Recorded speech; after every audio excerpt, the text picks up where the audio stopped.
So I had planned on using this Gigabyte x370 motherboard until AM4 socket was dead, but AMD had other plans, and Ryzen 4th Gen won't be supported on it.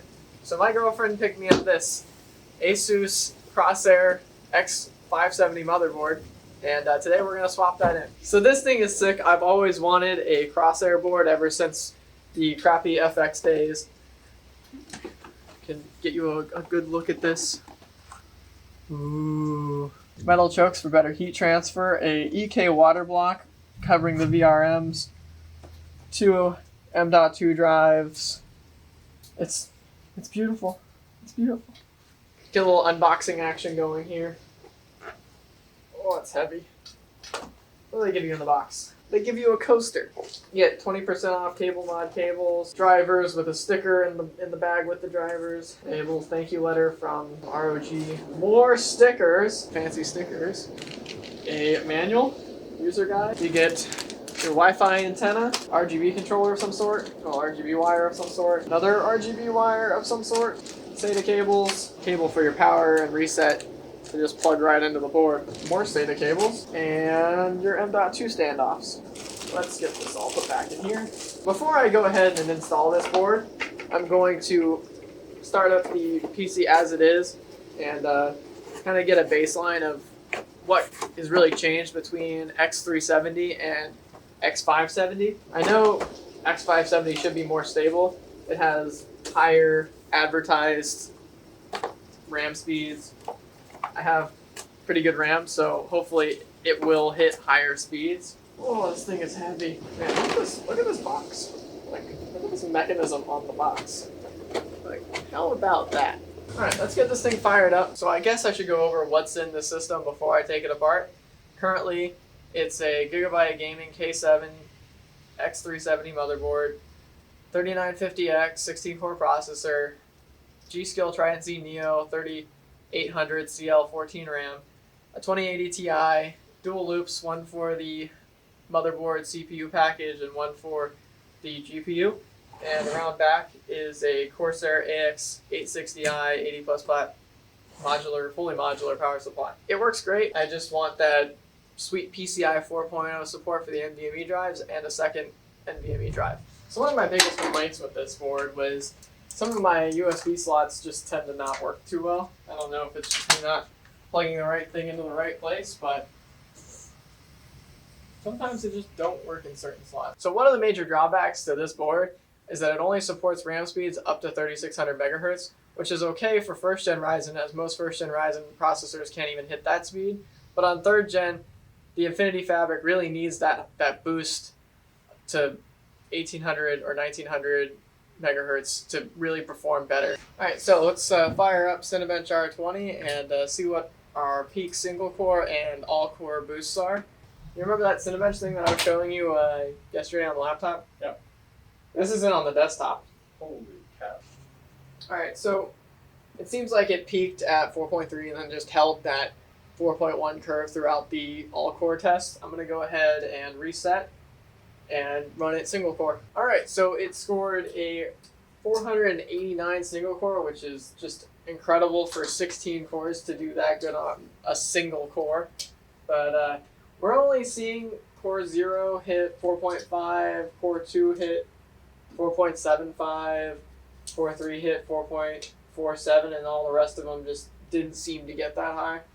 So let's get this new board on here and see what the boost speeds are. Alright, so because this board has its own water block, I guess I'm going to need some fittings. Ooh, maybe some more. There we go. Some hose. And some more coolant. Wait, this is just concentrate. Oh boy. Ooh. Perfect. So just some distilled water, some Primo Chill, Corsair fittings because they're great and they just work perfect. Primo Flex because it's the tubing that I already have. And let's power this thing down and swap it out. So part of the reason why I made this PC with dual loops was to make it as modular as possible, so if I ever swapped out any parts, it would either be draining one loop or another loop, but not having to drain one giant loop which seems kind of silly because having just one loop is probably better if you had to swap something out that needed a loop. But at least like it is now, I could take the graphics card off with all of its cooling system and place it to the side, and then I can take the motherboard side off and place it to the side if I needed to swap anything out. Makes it really easy for swapping out parts and for testing different parts. But with the full coverage block, I realized it was a terrible idea because I couldn't actually swap out a CPU on its own without taking the whole motherboard off of the chassis. So I'll just show you guys how quick this thing comes apart and be amazed. And I love how modular this PC is.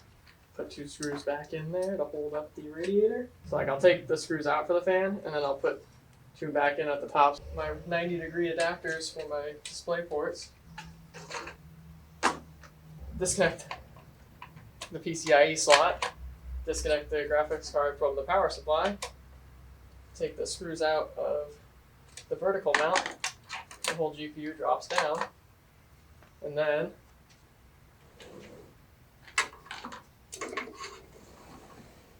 unplug my rat's nest back here. So all these wires go with the radiator graphics card assembly. I don't think I've mentioned it yet, but this is a really nice frame from Yule Beast. They make the Motif Monument, a little mini PC stand, but they also make this, and they make it in bare stainless steel so that you can paint it whatever color you want, or they send it to you in this nice powder-coated black. These last screws out, feed the fans through the opening, and all the wires come with, and then just like that, you have a full water loop with a 2080 Ti just kind of sitting together. I don't like this Corsair block because it tends to leak. Now you have just the CPU side of the block with the motherboard water block. So we'll pop this off of here and then we'll pop the motherboard off of the chassis. Disconnect all my power connectors. What do you mean you don't keep your motherboard Allen key inside of your wallet? Who uses more than 2 fan screws for any given fan?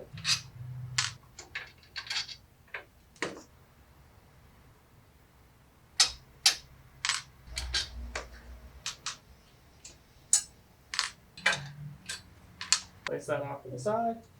Take out all the motherboard screws. Man, I love soft line tubing. Makes this so much easier. Hard line looks great, but I can't imagine having to do this with hard line tubing. Take my RAM out now.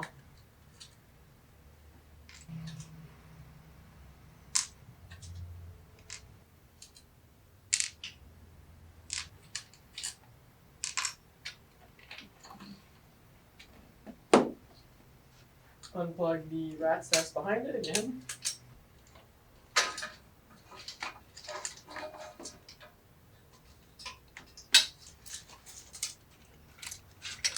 So there you have it, guys. A full motherboard coverage block with the pump and rad and everything attached to it.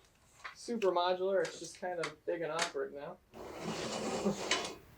Let's get the water block off of the motherboard and then drain the loop.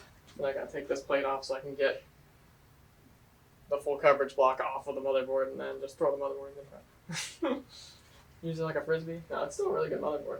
So to get this block off, I need to start by getting the RGB shroud off of the I/O cover. So give it a little twist because it is still AM4 and it will rip the CPU out of the socket if you aren't careful. Kind of annoying because I already heated this thing up. Should come off a little bit easier than this. There she goes. And there it is, my old Gigabyte Gaming K7. So go ahead and swap over the processor and the M.2 and we'll have this thing back together in no time. I feel like there were supposed to be 4 screws in here, but one of the screws stripped out and fell out, so the I/O cover's only being held on by 3 at this point. I think I might be using this motherboard in the future for some kind of crazy overclocking videos. It's not a bad motherboard, it's just it doesn't have support for the newer features. Alright, so I got a pretty nasty bucket or Tupperware for draining the loop into. It doesn't make sense to drain the loop into anything clean if unless you're going to be reusing the coolant, which I don't. So let's drain this thing out and get it cleaned up.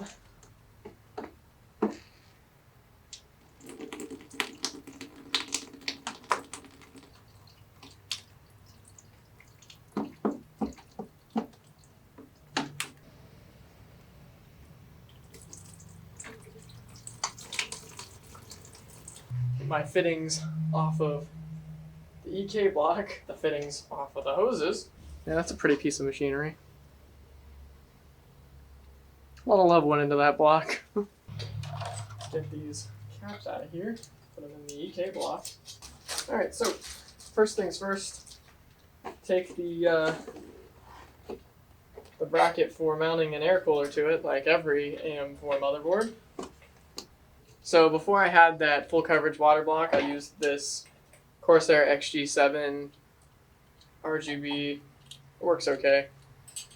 You have to remember that it is directional, so you have to in on the left side and and exit on the right side. Lever up.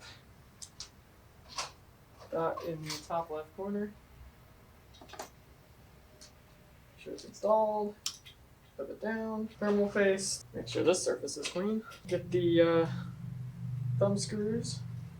Make sure you have the washer on the thumb screws. Try to route my RGB wire in a way that makes sense and hides it as best I can. CPU block is installed. Now I just have to route coolant to the other places on the board. So we're going to try to use two 90-degree adapters. So one that comes out of the block and into the VRM, and then it'll come straight out of the VRM and go into the radiator. And that is a terrible peel. They give you a little tab to peel it, and then the tab breaks. So I think I got a plan for how this is going to route it around the PCIe slot, so when I have something in there, you won't even see it.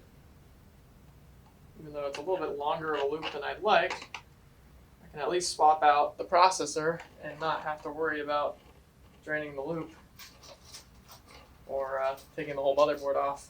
So that's how it's going to look. I know it doesn't look great, but I can't fit anything in between those two slots. And I know if I had hardline, I probably could, but I like to be able to swap my hardware. So one of the main reasons that I wanted a new board is that I wanted to be able to have a second M.2. So they give you multiple standoffs for this, I guess for shorter M.2 drives if you were using one. But you only need one standoff and one screw if you're using two, I want to say full-size NVMe's. So there you have it, two M.2 drives. Put the cover back on. Just peel the heatsink. Alright, so I can go ahead and put this on the chassis and start making the rest of the loop here. It's already loaded up with everything it needs to operate, so let's get that loop going. And there it is. The CPU loop. Ooh. Now we just have to fill it and then put the GPU on and change the coolant out for the GPU so it'll match the CPU motherboard combo, and it should just work.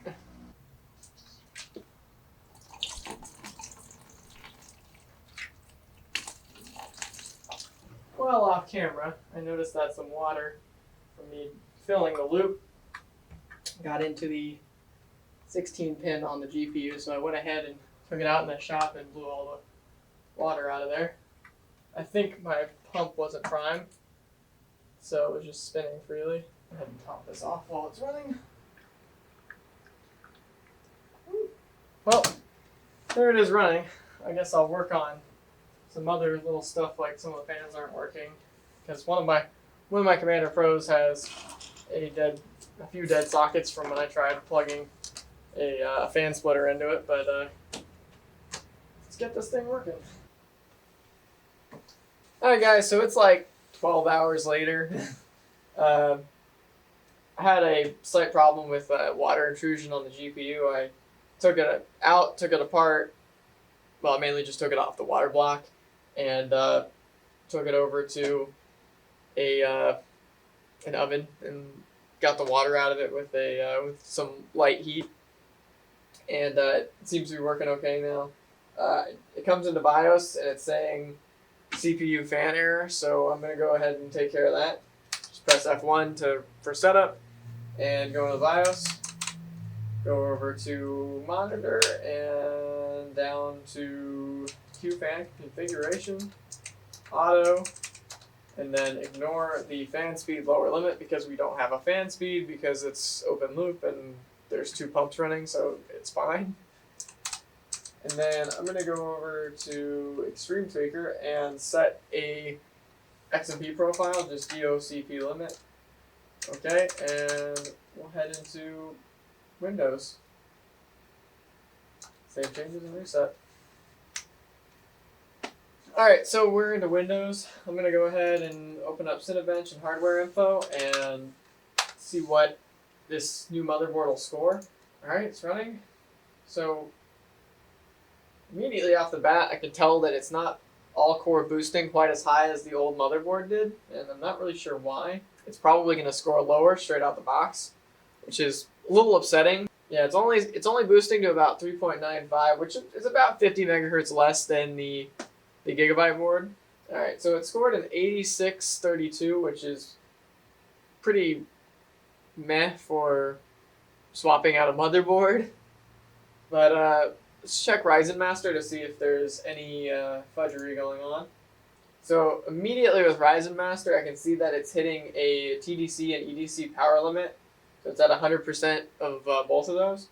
So I'm going to go ahead and go into the BIOS and give the PPT, TDC, EDC, all of those limits, give them a little nudge.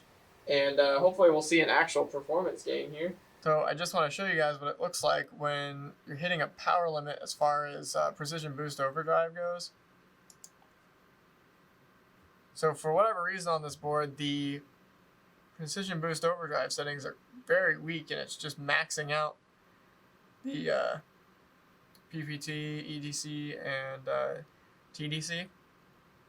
All of them are at 100%, and we're only sitting at 3.95 megahertz. I'm going to go to the BIOS and mess with some settings, and hopefully I can get those power limits raised up so I can get back to the same performance I have on that board, but have all of the features of this board. Alright, so we're back in the BIOS. I'm going to go ahead and give a boost to all of the Precision Boost Overdrive numbers. Alright, so hopefully this boots. I just kind of haphazardly put in numbers. Alright, so already it's hovering at that 4.1 megahertz all-core. So it's probably going to score up near what the Gigabyte board was doing. But it is consuming a little bit more power than stock. Actually, it's consuming a lot more power than stock. But it's staying within the temperature limit. Yeah, so it's just getting 9,000 scores. So it isn't getting the same kind of scores as the X370 board was, but with all the extra features, I'm not too upset. And when I get my BIOS boy back, Zach's gonna take a look at it and work his magic. So I'm not a BIOS expert. I'm more of a hardware person myself, but at least I got it working and got it within the ballpark of the old board. But with the new features, it's obviously better.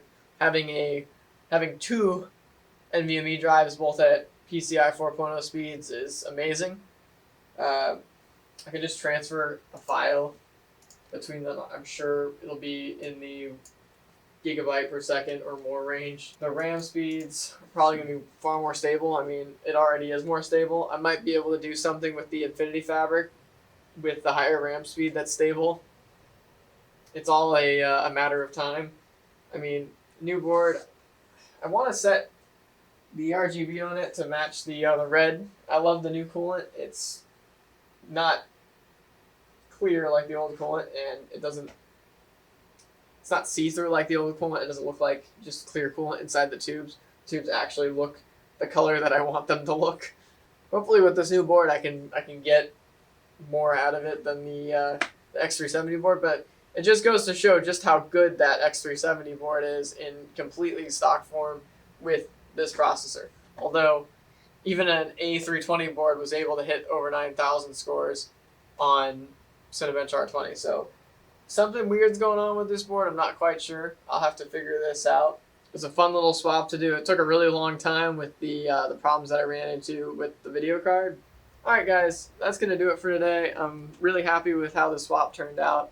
I wish I could have gotten a little bit more performance out of this new board, but it just goes to show how great these older X370 boards are. It doesn't have the RAM speeds or the NVMe slots that I need to kind of move forward and maybe even get a Ryzen 4000 series chip when they come out. But thanks for watching, and like, comment, subscribe.